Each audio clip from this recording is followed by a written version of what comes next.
Good morning to everybody that is up early on air. I know we do have a bit of a problem at this time of the year. I had one report that urged us to start the net earlier because it was starting to fade where they were at about 20 past. But of course, the people in New Caledonia have to get up real early if we do start it any earlier. So we've got a bit of a problem here. I think what we'll try and do is, well, I'll certainly be here by 1:45, as I am now, folks, and then we will maybe start edging the weather ahead. That's the important one. At the moment, we're waiting till about 1:15, but I think what we'll do is start it at least at 10 past, maybe today, and try and get the important stuff in. Anyway, good morning to everybody. This is Gulf Harbour Radio, ZMH 286, Patricia and David, and I can report a lovely morning this morning. Blue skies, lovely, a very light 3 knots of northwest breeze, and it's pretty much cloudless above me, but there's about 5 to 10% clouds to the south. 1014.6 on the bar. Now, Kuperi have got much the same. Kuperi are on their way, hopefully, to Nelson, who's going to make a decision, probably looking at it in a couple of days' time. But anyway, he's currently almost 30 degrees and 169, and he's got 5 knots of northwest wind, very light, 1.5 metre seas. So, and looking at the satellite picture for the whole island group, so nice to see no troughs around those, and Fiji will love it. New Caledonia looks just a bit of cloud around. The whole of the Vanuatu chain looks fantastic. So does Fiji, so does Tonga. Wow, what a nice way to start the week, and I'm sure that means that a lot of people are getting itchy feet. Yep, David will be covering passage weather this morning. What other news have we got from you guys on boats? Pilgrim's up in Epi slaughtering. He does a good job every year of killing off the crown of thorns, which is evidently getting rampant in some parts. He's at Epi at the moment. Did you know that you can get one of those? We used to use a turkey baster thing. You can suck up a whole pile of vinegar, stab it into them, and just leave them be. The official way of doing it is to do that and bring them ashore to die, but that's kind of difficult. We just stab them and let them be. They don't survive a dose of vinegar. Not sure what sort of vinegar. I bet Ron uses good old malt vinegar. I'm busy sucking on my coffee because I couldn't get the coffee machine to work. Shows you how sleepy I am on a Monday morning. The reason it didn't work was that there was no water in it. Talking about things not working, poor old Diego has blown up his radio. All right, let's have a look at what's going on around the place. We do have lots of boats, even some going to Australia. In fact, Mezzaluna is on. Oh no, Mezzaluna are looking to go to Australia. Who's on their way now? Exocet Strike. John and Stella are in fact on their way. Sounds like pretty nice sailing. Flat seas, no rain, 9 knots from south-southeast. They're currently at 2328162112. They've got 548 miles to go. The swell is an absolute max at 1 metre, 1015.5, slightly dropping. So seems to be pretty good on the way to Australia there. And looking at the satellite picture, still looks good, but we'll see what David has ahead of them for that particular trip. Okay, lots of news to cover for you, so we'll make sure we cover that. And I'm just scrolling through. There was something else I wanted to talk to you about from Following Seas. Oh yeah, wild orchid, should I say? I just about to enter down there in Whangarei, so that's good. Very pleasant day to arrive. All our boats that we were following last week have arrived. I haven't heard from Midnight Sun, but the other ones have all checked in, so that's great. Cobalt and Imagine. Resolution 3. Oh, that's the one that's Resolution 3 is the one that's got a bit confused there. They're the ones going into, it's the powerboat going into Wongaree there, and the other one's Wild Orchid. Still no, I don't see any weather there, so apart from the fact that it's cold, so unfortunately there's nothing sensible coming in from them. Alright, let's have a look here. Counting stars, Elometer, I know you guys are on the list for wanting to go. Bit of a Leopard 46 race there will be, 1015.6 up there. And there was another report from Mimir. Mezzaluna reported 7 to 8 knots from the east, 1016. Sunny, sounds nice. 1016.2. God, I can't understand my score. Anyway, I think that might be dropping. David can't understand my notes to him either. Got one boat heading north actually. Mana is heading north to the Marshalls, Curtis and Julie, so that will be a pleasant trip. Going to stop at Tuvalu on their way. All right. Well, I know that you want to know the rugby scores, and it was a very, very exciting weekend. Well, it wasn't so exciting the first day because they were quite big wins from the winners. New Zealand beat Ireland 46 to 14, and well, the next big one was a surprise. England annihilated Australia by much the same margin, 40 to 16, which is quite unusual. That means that New Zealand will play England next weekend. They will play on Saturday next weekend.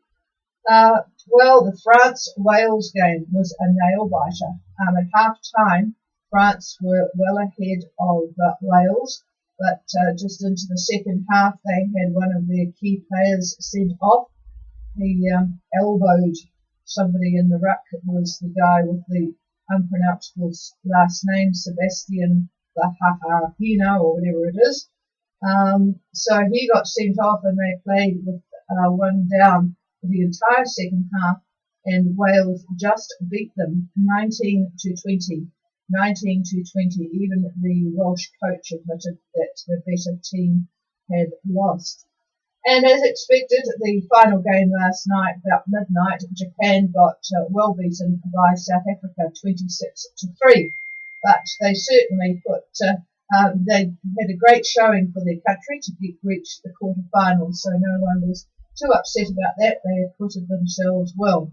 So South Africa will play Wales on the Sunday, and New Zealand plays England on Saturday. So that's about it. I always screen through the reports from you guys on the websites, and Ganesh, that's Fatty and Carolyn, they're over there in Asia now. Their report on Following Sea was quite interesting. Singapore now requires an agent to clear in. You cannot just arrive in Singapore as a sailboat and clear in yourself like you can through the Pacific. You have to get an agent. They used a company called, didn't seem to have any problems, but they used a company called Hans Yacht Service. They do require 48 to 72 hours notice, which can be a bit difficult in the rather difficult sailing conditions over there, what with a lot of traffic and weird winds, but that's the rules, but I'm sure they deal with it. Quite a lot of mayhem around the world, and I'm sort of getting sick of reading that, so I will just tell you that, well, there's been big protests in Lebanon, and some ministers have resigned, and also big protests in Hong Kong, Catalonia, Ecuador, Burkina Faso, Afghanistan. What else is there? Quite a few bits of mayhem, and I'm sure that you feel much more peaceful in the Pacific. I watched a bit of the opening of the military games in China, and boy, there was a couple of countries I didn't even know existed coming from Africa. Really tiny countries. It just amazes me. But it was a lot of pomp and ceremony, and as the military parade was, it was quite spectacular. The robots were there. The robots were there, sustained. The marathon. We had this perfect day yesterday. We forgot about it, so we ended up in the stop-go on the freeway. The marathon was run in Auckland. It goes from this side of the bridge, the northern side of the bridge at Takapuna, Devonport area, across the bridge, and 15,000 runners do cause a lot of mayhem. They close off what we call the nip-on, clip-on, the two lanes on the left of the bridge going south. The Australian, well, he calls himself Australian, he's trying to be Australian, and I suppose by calling himself Australian that might help his cause. He's from Eritrea, actually. He won in 2 hours 19, and the lady from Tauranga, Hannah Wells, won the women's in 2 hours 50. So it was absolutely perfect weather, no wind, no sun, so they would have had nothing to complain about there. Johnson, our friend Boris, it's all a bit confusing over there. The British government has not been very helpful to him, despite the fact that the EU have sort of got on side. So they have forced him to extend, and it was passed, so he had to do it. He had to send a letter to the EU asking for an extension, but he did not sign it. So he sent another letter to say that he was working on still getting it done by the end of October. So who knows, but thankfully the end of October is coming up. I forgot about the riots in Chile. That was another one to add to my list of where they're all rioting. South America seems to be really good at rioting at the moment. This was in Santiago, and it was a pretty decent riot. They set fire to a big supermarket, and 3 people got burned to death. But they're rioting over the rise in the cost of going on the metro. It seems that the people are getting fed up with constant price rises. I wish we would do the same here, not to go to the riot stage, but boy, New Zealanders are very complacently just accept our price rises. The price of fuel is unbelievable. A lot of money going in profits to the oil companies. The price went up when they had the bombing in Saudi Arabia, and it hasn't come down, even though the price of fuel on the world market is only about $53 a gallon crude. What else have we got here? Oh, talking about roads, the New Zealand roads, and I do want to warn you folks that are going to come and get excited and get a car and go driving. Our roads are grim. And in fact, there's a road near here. We use it to go to our deerstalkers shooting range. It's called the Albany to Silverdale Road. It is one of the grimmest. 32 deaths on it in the last 5 years. And believe it or not, David got a speeding ticket. He now has 20 demerits because they have reduced the entire road to a top speed of 80, which he didn't know about. And he thought, well, it looks open road, it's all country and looks lovely. And he was ambling along at 94 thinking he was in a really mellow mood. And the old sirens went behind us. But it turned out that he was so busy looking at all the beautiful countryside and the lambs frolicking that he'd missed probably half a dozen signs that said 80 maximum. So that is a fine of, what was it, $80? $80 and 20 demerit points. So he's going to have to watch himself now. Well, this is a good one. Europe has released the name of the continent's most wanted fugitives, and 18 of the 21 top fugitives are women. Finally, we've reached equality. I mean, wow, 18 of 21. That's incredible, isn't it?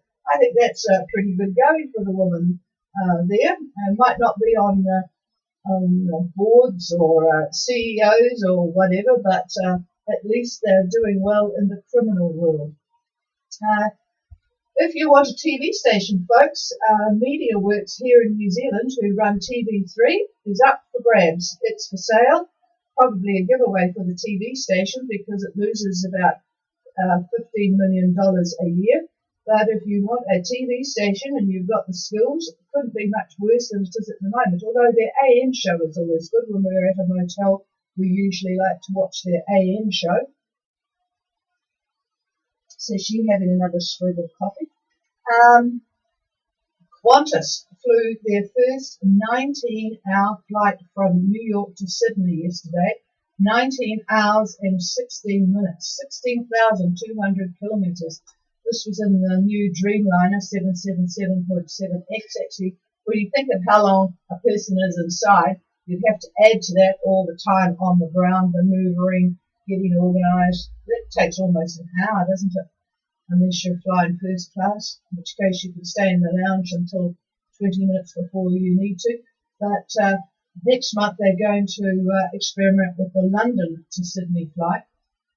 Air New Zealand is considering New York to Auckland by the end of the year. It's not as far as to Sydney, of course, but anything would help to avoid having to go into LAX, I suppose. That's one of the places that New Zealanders likes to avoid. It's the most horrible airport to go into because of the way you're treated by the immigration and customs people. Just having a look at the streaming here. It's Q. They're in Noumea too, so probably looking to go. There's quite a party in Noumea. And Port Dinnerau, 101.4.3, and a sunny morning there. Good morning to you guys. And Archipelago, Port Dinnerau, 1016, and sunny skies. Okay, I am going to just see if there's anybody with anything else to report, and then we might go to the weather a little bit earlier to make sure you can hear it all. Taranui, good morning to you guys. Thanks for the email, Tony. Still in the in southern Namuka group now. 3 other yachts there. Very nice place when it's calm, like it is at the moment. 1013, southeast 10 and calm seas. Mostly clear skies, a bit of cloud on the horizon. So that's the report from the southern, I suppose that's a different area. It's not really Hawaii's now, is it? Yes, it is the Namuka group. I always get confused about that one. All right, that's about it. I will do a pause to see how propagation is, and then we will pass to the weather. Oh, we've got another one in. Imagine waiting in Muscat Cove for a good weather window to New Zealand. Join the mob. Yes, I've got a very long list here. You going to Bundaberg, and the rest of you coming to New Zealand from, I don't think we've got anyone from Vanuatu, but certainly Newcastle, Fiji, Minerva Reef. I haven't said good morning to you guys yet. I haven't heard from Minerva Reef yet, and Tonga. I know there's a few getting into Minerva Reef, which is really good to stage for the next part. And I think it's Lena in South Minerva. I would really love to hear about whether that buoy is still there. Because if it's not still there, it's floating around making a nuisance of itself in the Tasman. So if somebody could give me a report on whether the buoy is in South Minerva, that would be good. I pause to see if we've got anybody else. I've got very strong copy on Kapai, and you were stronger than the other person. Stand by the other person. Kapai, where are you? You must be next door. Over.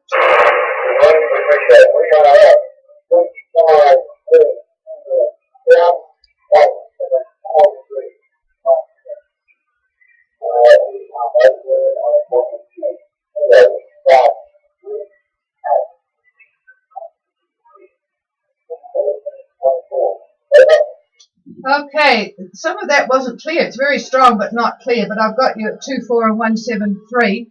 Where are you, where are you coming from and to? Over.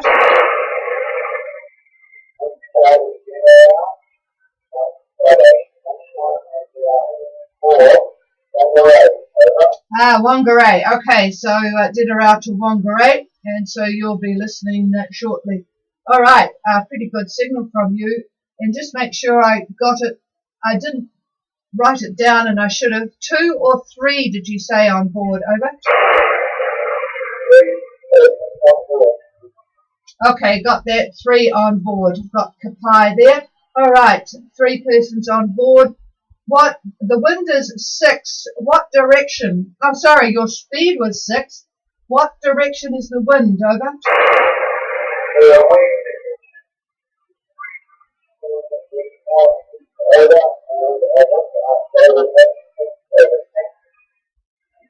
Yes.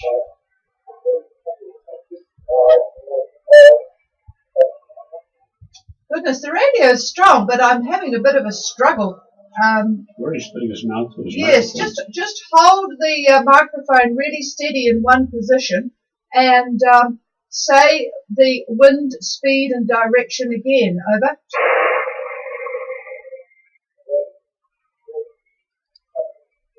worse. Yeah, it's not getting any better, but we'll certainly cover what David thinks about that in a minute. And if it doesn't answer all your questions, come back to us at the end of the net. Okay, there was somebody in behind Kapai. Who was that? Who was it? It's moved. Sorry, I had to turn the volume back up again. Go ahead.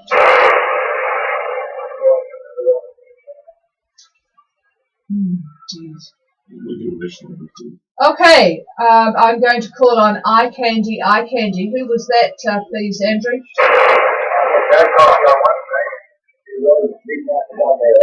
Oh, it's his midnight sun. Where is he? If you could just give me his, I don't need the conditions because we'll work that one out, but where is he? Over.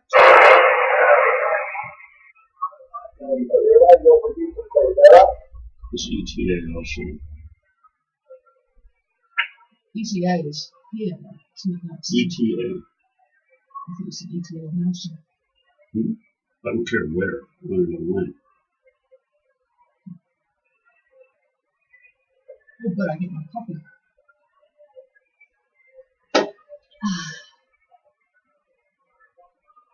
Oh, LPB2 are going to.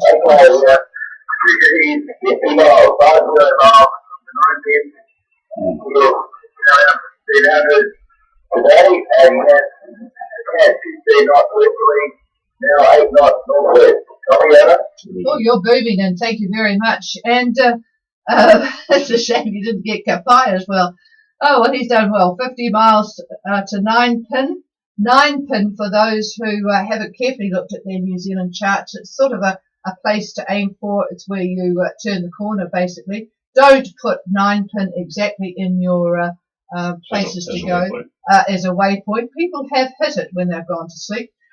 50 miles to 9 pin, the big rock that gives you the Bay of Islands turning spot, and he did have 15 knots from the west, now 8 knots from the northwest. Thanks, Andrew. Really nice signal from you. Okay, I'm going to pass the microphone. I was going to pass it a little bit earlier, but we'll do that. And here's David. All right, good morning. As the upper levels continue moving east, we're going to take a look at today's analysis. We've got two short waves in motion. One left-leaning has its axis pretty much over Brisbane. The second short wave has its axis just to the west here of New Zealand. They're obviously not in phase at the moment. To the west of all of that, we have a long wave ridge, quite evident. Now, this makes for a rather complicated looking synoptic picture. You wouldn't think so, but it is. Over New Zealand, we find cyclonic flow. The main depression is just south of the South Island. Now, a second low lies over Napier. It's a little way. Up and down New Zealand, we'll see a series of fronts and troughs. To the west now, under the 500 ridge, is a very large in area anticyclone. The central pressure approximately 1030 millibar. Now it's doing its best to push a surface ridge toward Fiji. So essentially that's the big picture as we see it right now. This is going to be complicated, what I'm going to give you. It's going to be a lot of looking at things and might be hard to follow. So I'll do my best to go slow, and I'm losing my voice already. So for the yachts that are already underway, and there's a lot of you, if you were at 30 south, I see west to south-southwest, depending upon your longitude. Those coming from Fiji would see the westerlies. Those from New Caledonia would see southwesterlies. Now, by late Wednesday into early Thursday of this week, southerlies for the New Cal yachts and southwesterlies for the Fiji yachts. Arrival New Zealand early Wednesday, not good. Come Wednesday the 23rd, by the way, we've got the approximate axis of the ridge, which I'll give you. If you draw a line between, draw a line starting at 30 and 160, and then another point at 24 or 175 west. Draw a line between those 2 points, 30, 160, 24, 175 west. That's about the axis of the ridge. Now, winds turn at that axis point. They turn from being southwesterlies to southeasterlies, and they become southwesterlies at basically 30 south. That's a little complicated. It's sort of an elongated, narrow-looking ridge. Now, last Friday, I mentioned arrival New Zealand on or about the 30th. Looked pretty good. Now, this morning, looking at this a little bit more carefully, I think the better idea is the 29th, a day sooner. Light to moderate variables at North Cape. The 30th is not so great as the trough, the weak trough that's going to be passing over New Zealand. The winds that follow that are going to be fairly fresh, south to southeast. So that's the reason the 30th isn't so spectacular. You could do it, but the 29th is far better. The next depression to hit New Zealand is going to be about the 4th to the 5th.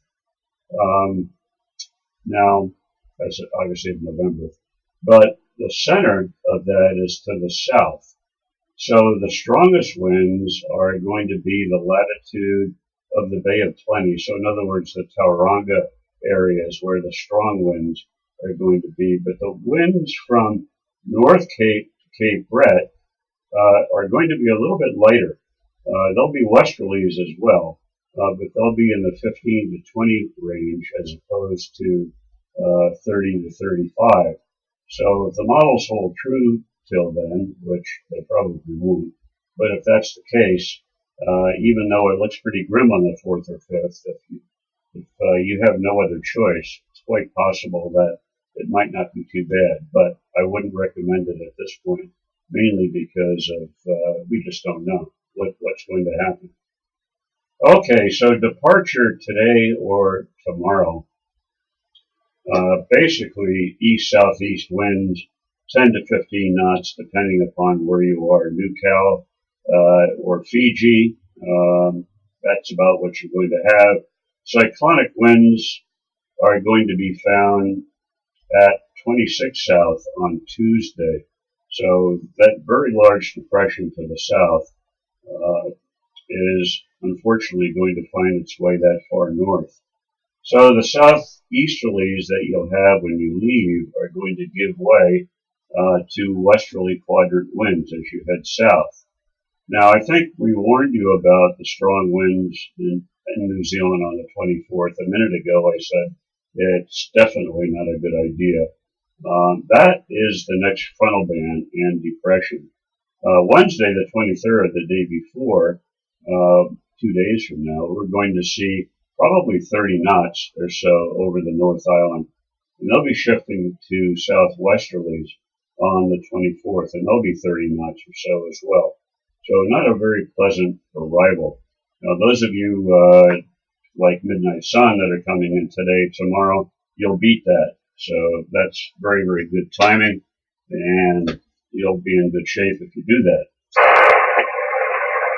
So looking at Wednesday in a little bit more detail, Wednesday the 23rd, if you're leaving from Newcastle and you're going to be between 25 and say 35, 25 south to 35 south, it's basically southerlies, I'm afraid, on the nose. It'll be around 15 to 20 knots. That's not particularly great. Leaving from Fiji or Tonga, and by Wednesday, if you're going to be between 25 and 30, I see southwest winds shifting to southerlies on Thursday. So you don't have a lot to look forward to there. By Friday the 25th, the Newcastle yachts, if you happen to be between 25 and 30, this is by Friday now, you'll see a shift to south, from southeast to southerlies. Fairly light, as you're going to be near the high center at that point in time. The Fiji Tonga boats, south to southwest, that'll be in the 15 knot range, might even be a little bit lighter. So that's Friday the 25th, between 25 and 30 south, basically.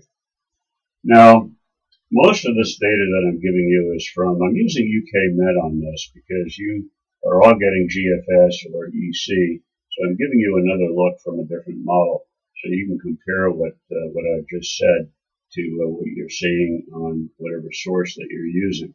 So it may be a wee bit different from what you're looking at, in other words.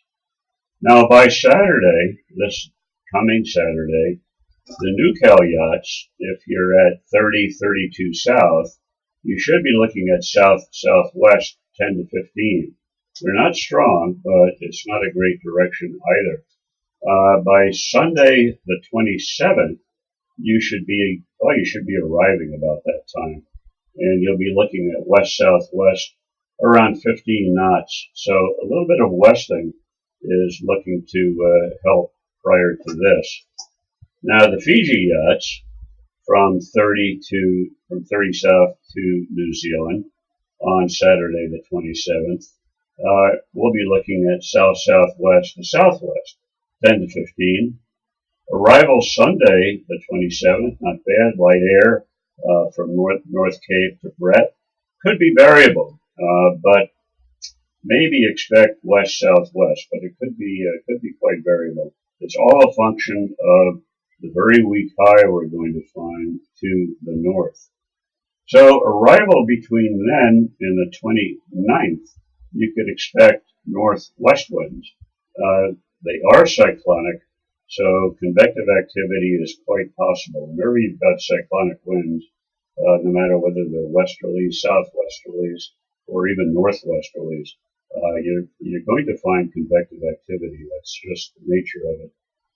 Now, the low center is going to be over New Zealand, as I said earlier, on the 30th, but to the south. West to northwest winds near Brett, then a shift to the southwest by the 31st, which I think is a Thursday. And they'll be 20 to 25 knots. The next depression for New Zealand, I think I mentioned it before, but it's not exactly known, but we'll look at Sunday the 3rd, where we'll see west-northwest winds on the top of the North Island. Now, lastly, the Minerva yachts, they're going to be sort of in a mix with the Fiji or Tonga yachts. But anyway, today at Minerva, fairly light air, maybe easterlies, give or take. We haven't heard from anybody. Heading to New Zealand tomorrow, as you're underway and getting along, southwest winds in the 10 knot range, I'm afraid. Wednesday, if you're at around 28 south, it looks like about 20 knot westerlies. On Thursday, 30, 31 south, 32 south, southwest 15 to 20.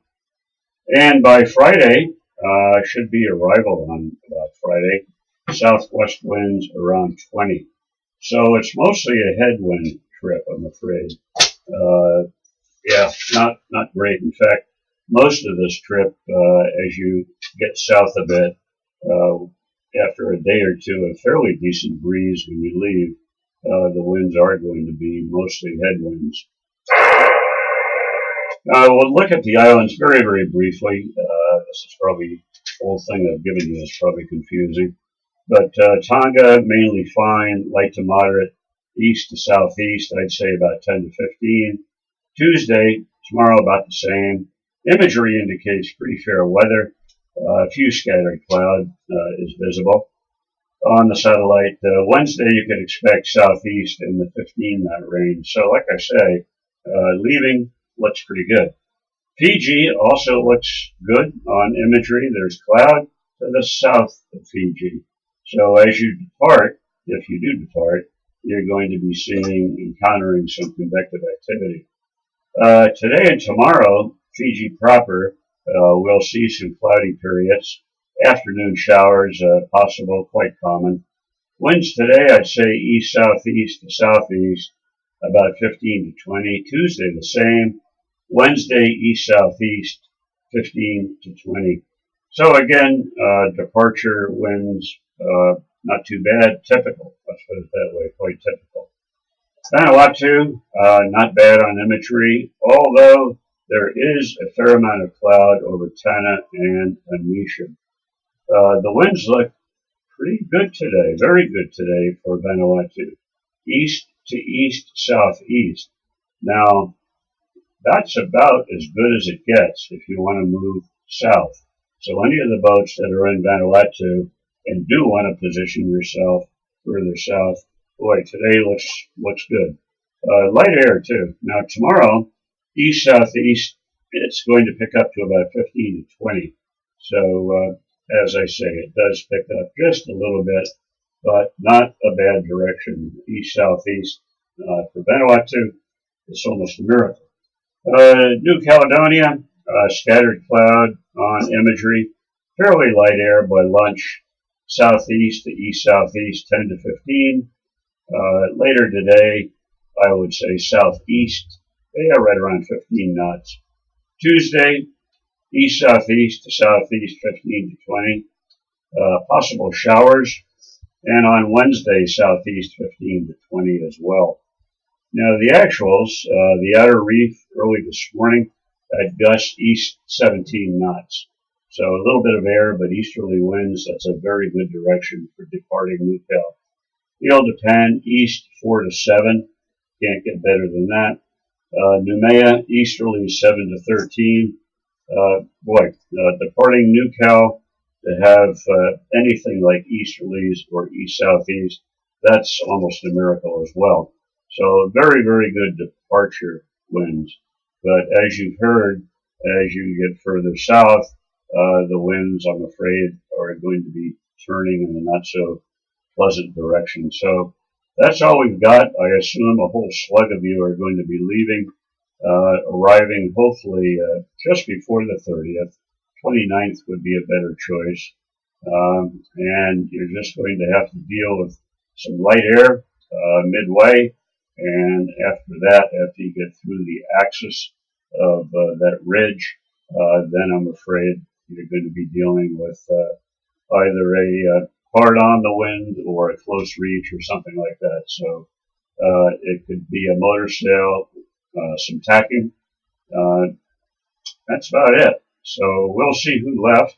By tomorrow, we'll go through this again. I'll try to make it a little bit more intelligent. I may just do it in sections, New Cal to New Zealand, and we'll say Fiji to New Zealand. The Tonga yeah, well, the Tonga boats, I think, attach themselves to the Fiji boats because the way the winds are looking, there's not much change if you're just looking at run lines. So if it is different, I'll change that as well. So we'll take a look at it that way tomorrow, find out who did go, and go from there. So here's the boss. So if you're trying to make sure that your bride-to-be was happy with you as a captain, would you leave New Caledonia on this particular window, knowing that you really, really had, well, you've got a month to get to New Zealand. Would you do it or not? And just he's sitting here thinking. We've actually got another boat coming to New Zealand to get married too. Congratulations to David and Susan on Shandon. So there must be something in the air or the water or something this year. So getting back to New Caledonia, would you? Hang on, I'm passing the microphone. Oh, I don't know. You know, the people here in New Zealand, when they get married, they want to go to New Caledonia. They go to Fiji. You're already there, and you want to come here. I don't get it. To me, it's far more romantic to get married up in the islands, but I'm sure you have other obligations. So would Chameleon do this trip? Well, we do like nice conditions. If we did this trip, we don't think we would encounter treacherous conditions like last week, as you know. but we don't like headwinds, and we're not afraid to tack. In fact, Chameleon does pretty good for big fat boat. It does pretty well on that. It does like a close reach, so that's not so bad. The swells are not real large, so that's not so bad. I would say it just depends on what we've got going. We would probably wait until it got a little bit nicer because judging by the way things are changing, it's hard to say what it's really even going to be on the 29th, and that's what me being conservative is worried about. One thing that you should know about highs, if you study them, and hopefully you are, looking at your grids, or better yet, looking at the Met Service maps that they publish, you get the analysis, you get 30-hour, 48, and 72-hour. You should look at those and look at the shape of the highs as they're moving. You'll notice an interesting thing. They tend to rotate. And this is what makes forecasting so difficult, because one day you'll look at it, say you'll look at the analysis, and the axis of the high may be facing southeast, and then you'll look at, say, the 48-hour as an example. And suddenly the axis is now east-west, and then by the 72, the axis might be southwest to northeast. So these have a habit of rotating counterclockwise, the actual ridge. And so obviously the winds are going to change with that. And that's part of the problem. It's deciding what these highs are going to do. And of course, what they do is all a function of the upper level ridge. And again, that's why I ad nauseum give you the upper levels every day so you can get a feel for what's going on, where they are, and so forth. So that's, sounds like I'm getting away from that question, aren't I? So we probably would not go on this window, but by saying that, that doesn't mean you shouldn't. I don't see anything in it other than annoying headwinds for this trip. Now, there are a couple of days I've mentioned that you should not arrive, and I think you know what days they are. But apart from those days, you'd be able to do fine. Being younger, all that sort of thing, no problem. Okay, David's just having a look at an email that came in from Kapai because he was finding it hard to hear. You will find it hard to hear, folks, if you have the engine on, even with the the capacitor on the alternator to stop some noise. You still get a lot of noise with the engine on. So if you really are desperate for weather, probably best just to turn it off for half an hour. It won't affect your ETA all that much. Make sure you've turned off fluorescent lights and chargers, particularly the computer chargers. Good morning. There's some new people on we haven't heard from for a while. Ranganui and North Star. Hi to you guys. Haven't heard you for a while. I think we might cover the whole Fiji thing tomorrow. Wire, Yalabi Bay, thanks for that. Cetacea is still there. Sunny, no wind, 1014. I don't think I'd be wanting to even think about leaving with weather like that. All right, David might have a couple more comments here. I don't think he'll hear me. He probably won't hear. So the trouble with some of your requests, folks, I mean, we do certainly spend a lot of time on emails, and we certainly, obviously, we're all for our supporters, but some of you are on this Garmin system, and it's almost impossible to get our responses into the short number of words that are required for Garmin. It's really hard. So please try and listen on the radio if you can. We do our best, but boy, this is a voluntary effort. Sometimes it takes the entire day, and we do have other things to do.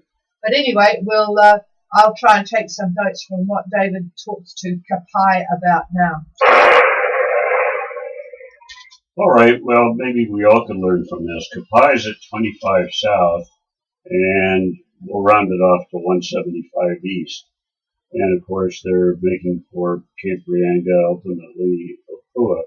And what they're worried about is they're looking at their grids and whatnot, and they're seeing some fairly strong winds on the Wednesday, Thursday time frame.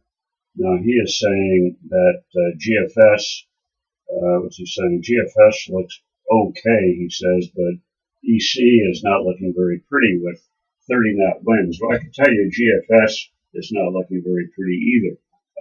So this is the time period, one of the time periods that you should not be nearing New Zealand. Now, I don't think they could hear us. We'll send them an email because we have another couple of days before they have to worry about it. But in those conditions, what we usually say we would do, again, we don't give advice, we would slow down. And if we have to stop, we'd stop. For some strange reason, people that are on yachts don't like to stop. And whether it's heaving to, whether it's being just sailing with a scrap of sail, going slow, very slow, whatever. You just need to let the system pass. And they do move pretty quickly. And this one is going to as well. So in other words, by Thursday morning going into Friday, that system will have moved off. A second one will have actually moved off by Thursday midnight. And then the winds become northwesterly. So south, I don't know what I said, southwesterlies. They'll become southwesterlies. So where he is perfect. If he slows down, lets all this go by, then he's got a nice straight shot for New Zealand. And that's what Chameleon would do in this system, in this instance. So, again, I doubt if he heard this. We'll email him with that information and we'll see what happens. Here's the chief. Aha, there's Kapai. Are you hearing us now? Over.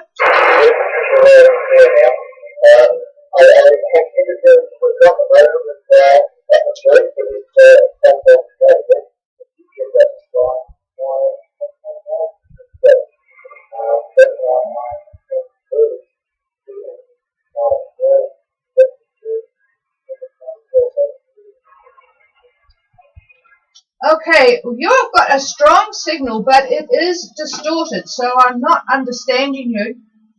Richie, did you, or it might be Kevin, but did you copy what David just said? Just give me a Roger, Roger, over.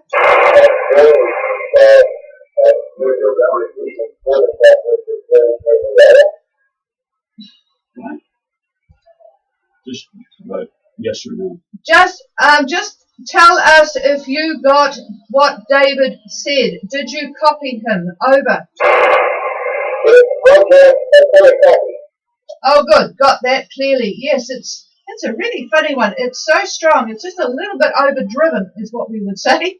And just maybe if you held the microphone just a little further away, it might help. Yeah. So just it sounds like a slowdown there to avoid that area of strong winds. I don't know what sort of boat Kapai is, I don't think. Let me just have a look at my records here. But this helps, folks, if we do know what boats you are in, because it does sometimes affect what David will say. What sort of boat is Kapai? Over.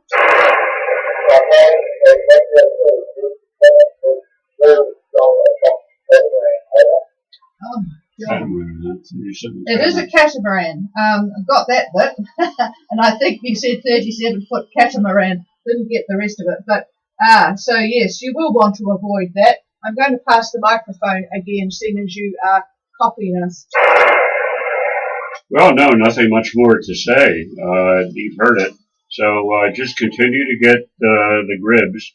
Now, the other thing for everybody, when you start to compare your gribs, what I mean by that is GFS and EC. We use that as an example because those are the two most usable and accurate models, global models, that we have. Make sure that you are comparing the same runtime. So in other words, if you're looking at 00 Zulu on GFS, make sure you're looking at 00 on EC.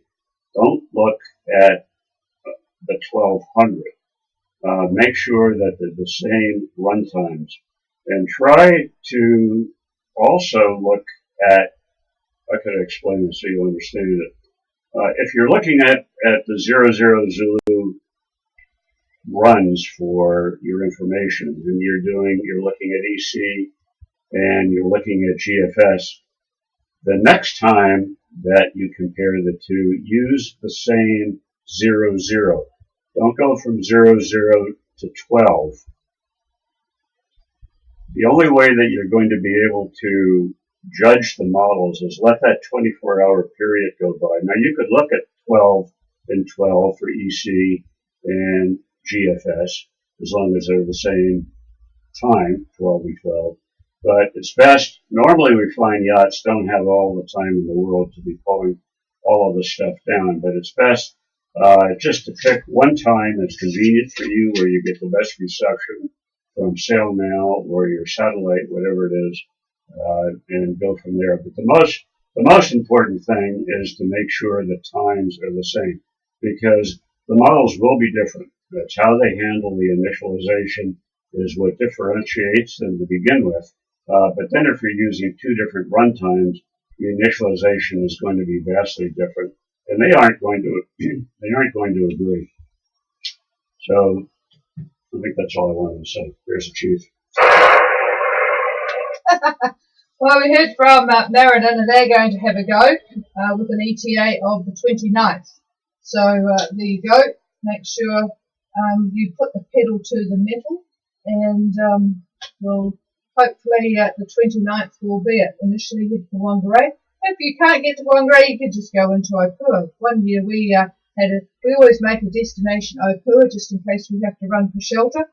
One year we changed it with Maritime Radio. They're very good at that. They just let Customs know, and changed it to Marsden, and then we got a bit further ahead and we actually managed to get right through to Tauranga. So that was good, coming from New Caledonia at that stage. All right, so that's that one. We have questions from Fiji as to when there is a better looking. Well, that's not too bad a passage, but we'll certainly be having a look at passages. We want to get you out of the islands, believe you me. Then we can wrap up shop here. So that will be our goal as well, but certainly to keep it safe. Just remember the models don't go up. Yes, the models are a little bit, there's not all that many of them. There was something I wanted to tell you about. I'm going to do a pause to see if there was anybody else with anything. I think it's Island local talent want to have a little bit of a worry on the 28th. Yes, so I think David said arrive on the 29th. So you might want to just judge things for that. They have a concern about the low drifting down from the north on the 28th. All right, is there anybody else? There is one there, and I wouldn't mind hearing from a couple of the boats that are on passage. Let me know if you do want to be called in, folks, because otherwise I will just wait and try and hear you call in. Sorry, that boat, go ahead. There was a boat just called. Go ahead again.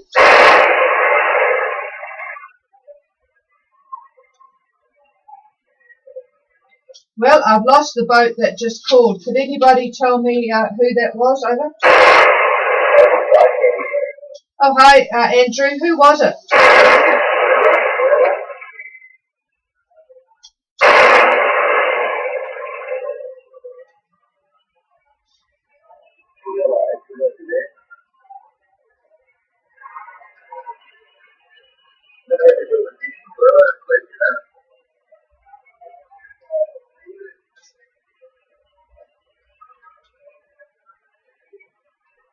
Well, let me address the 27, 28 for a minute. Mm-hmm. David will address the 27, 28 and 29 in a moment.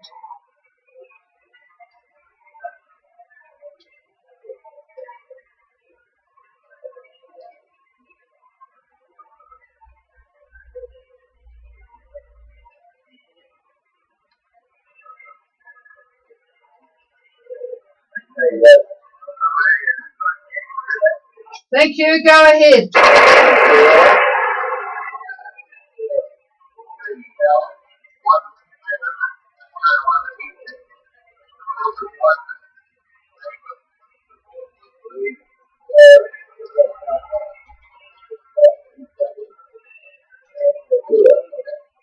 Okay, we have, I didn't get the longitude, but I did get 2443, 17. What was the longitude?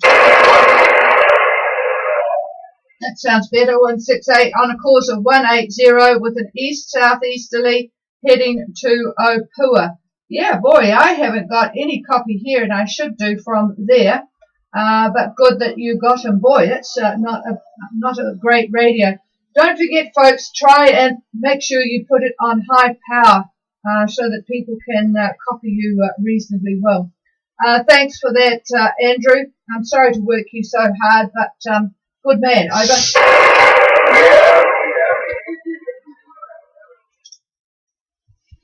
Oh, I see. Yes, you're asking, did we get his email? I'm not sure when, but not one today. And I'm just looking at yesterday. I have not got an email from Kuhela. No, I have not got the email from Kuhela.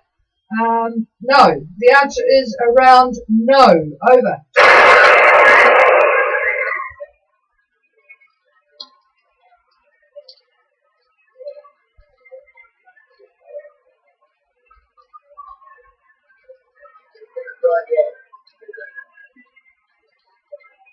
Okay, we'll just have to try and find him on the radio, so that will be good, no problems at all.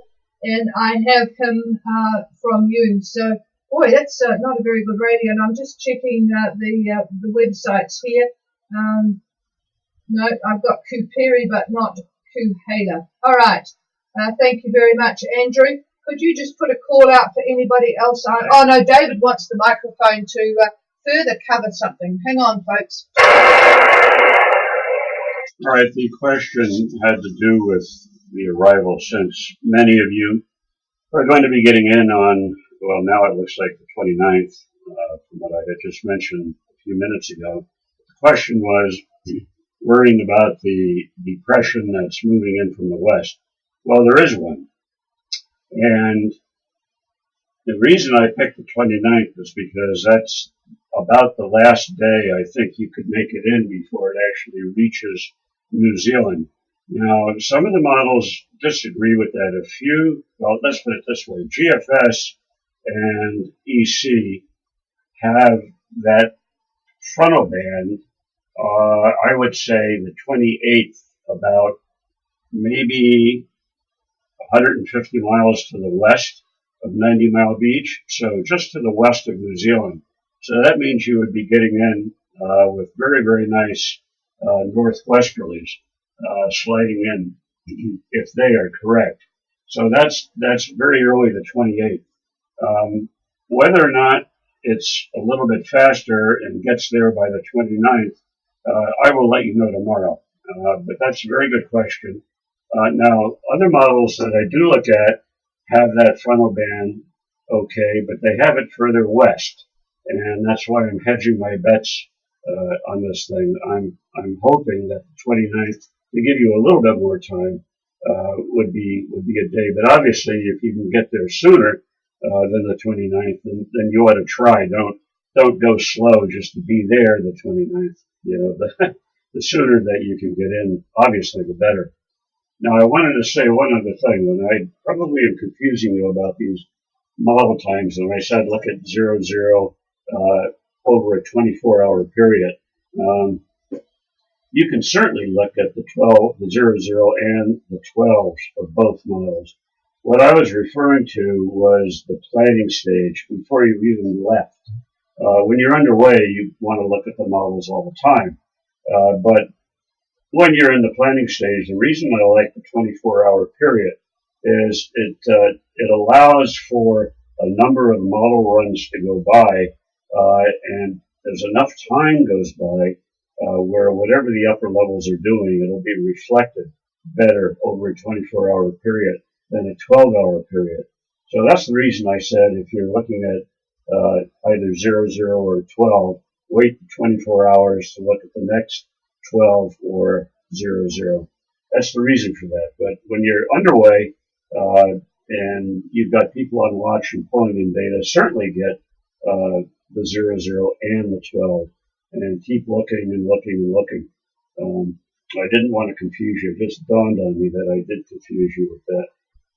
So, okay, we'll look tomorrow in more detail as to that frontal band, and we'll try to tie in the arrival date a little bit better. Now, bear in mind, we're looking at a lot of hours out, and things are going to change, no matter how much we wish they wouldn't.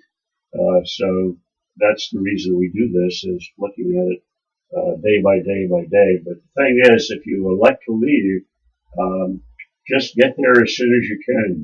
Don't dilly-dally on the trip. Don't you get into the light air ridge, don't stop and go for a swim. Turn on the motor and move. Just keep going. So that's about it. And I think I'll pass it over to the chief, who's writing the scores down. The rugby scorecard here. Actually, I was chuckling about the streaming. There's a bit of a discussion going on between two big catamarans. They don't like headwinds, do they? They're all going to enjoy the islands for a bit longer.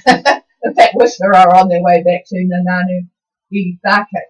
I bet it's Ukake. Oh, God, that's a complicated name. But anyway, it's got good windsurfing. You certainly would have had good windsurfing here in New Zealand the last few days. We were watching them scooting along on Saturday in horrible grey skies, but really, really strong winds. So if you're talking actual weather, Jolly Fu has just reported in, approaching Mumia. It's 8 knots from the east. They came in on Yit, 1 metre swell from the southeast and 10% cloud cover. So it looks rather good there. And I assume that they are going to get in position for watching the Springboks. Looks like they might be from South Africa. All right, and there was a more up-to-date one from Pilgrim there. Scattered cloud, 30% out of the east. Gosh, it sounds really, really nice there at Yemen Bay, should I say, Yemen Bay, where it looks like there might be a little restaurant. Okay, is there anybody else with anything? I'm sorry to be laughing. I'm just looking at one of the comments that came in on streaming. Go ahead. Belina, good morning. Where are you? I've actually got you quite well now, Ben. It's I'm anxious to know whether that buoy is still there. Over. Yeah, we arrived yesterday, but so far we could not localize the buoy. But today or tomorrow we will explore with we will have a look for it. Over. Ah, well, if it's there, it is absolutely monstrous. So it obviously has done a bump. Well, but we'll wait before we report the absence of it. We'll wait until you have a good look. But no, it was pretty huge. You would have seen it. It was absolutely massive. 30 feet. Yeah, about 30 feet worth. So it sounds like it might have gone on. Thank you very much. What is the weather like at the moment? Over.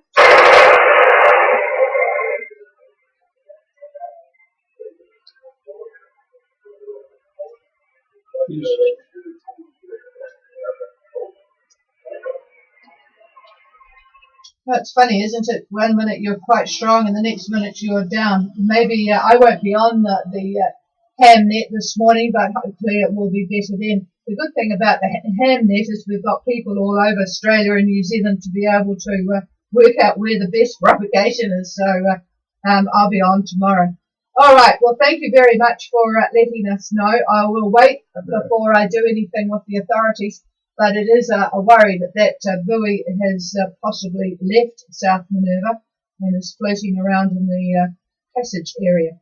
Okay, folks, but it is always sobering to know that these things can be out there, so always good to keep everybody on their toes with how you would respond in the event of some problem when you are on passage. Okay, folks, Belina is there. I think you've heard all the weather probably. We seem to come in quite well there. And we'll be back again tomorrow, folks, same time, same place. This is Gulf Harbour Radio, and we will leave the frequency to you, unless there's anybody else. Cheers.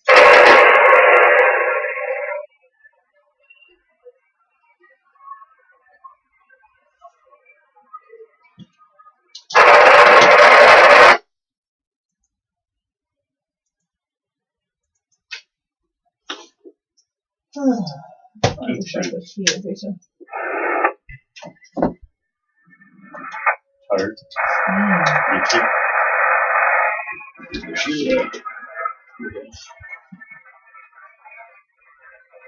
Yeah. Oh.